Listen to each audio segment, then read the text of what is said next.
Je comprends que l'expression « créer son monde avec ses pensées » est un bon résumé mais inexact. Les mondes sont fixes et c'est nous qui voyageons à travers eux. Deepak Chopra appelle cette matrice le champ de tous les possibles, où une infinité de couches est superposée, allant de la plus sombre à la plus lumineuse. Je réalise aussi que vouloir changer le monde est non seulement impossible, mais aussi irrévérencieux, car les mondes sont la pure création de Dieu ou de la matrice universelle. La plupart des gens se sentent stressés car ils vivent dans un monde qui les stresse, quand les choses ne se passent pas comme on le souhaiterait. Mais le stress devrait nous montrer qu'il est temps de changer de monde, sans essayer de changer le monde lui-même. Notre petit ego pense que ce que vivent nos proches ou ces gens que nous ne connaissons pas à l'autre bout du monde est intolérable et que nous devons faire quelque chose pour qu'ils ne vivent plus cela. Cela est respectable, mais avant de vouloir changer le monde, il faut se rappeler de l'essence de ces mots et de leur utilité.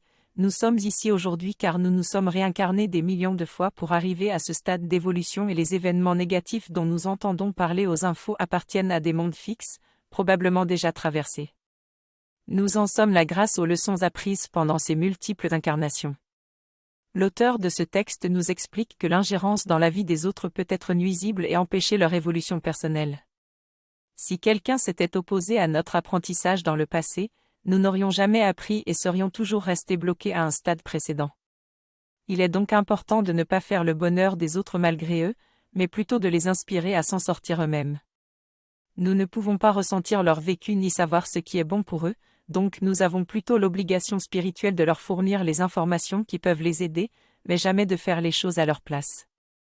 En surprotégeant un enfant, nous pouvons le rendre anxieux ou dépressif, et il est préférable de le laisser vivre ses propres expériences pour qu'il puisse apprendre. L'auteur nous explique qu'il est important de respecter la souveraineté des autres et de ne pas chercher à changer ce qui ne doit pas l'être.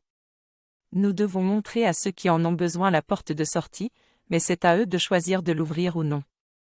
Il est également important de se rappeler qu'il existe des mondes pires que celui que nous voulons changer. La métaphore du dîner est utilisée pour illustrer que parfois il vaut mieux partir plutôt que de s'épuiser à essayer de changer le point de vue des autres. L'auteur invite les spectateurs à être détachés et à trouver la paix intérieure. Il propose également des produits audio pour aider à la détente et à la réflexion sur soi-même.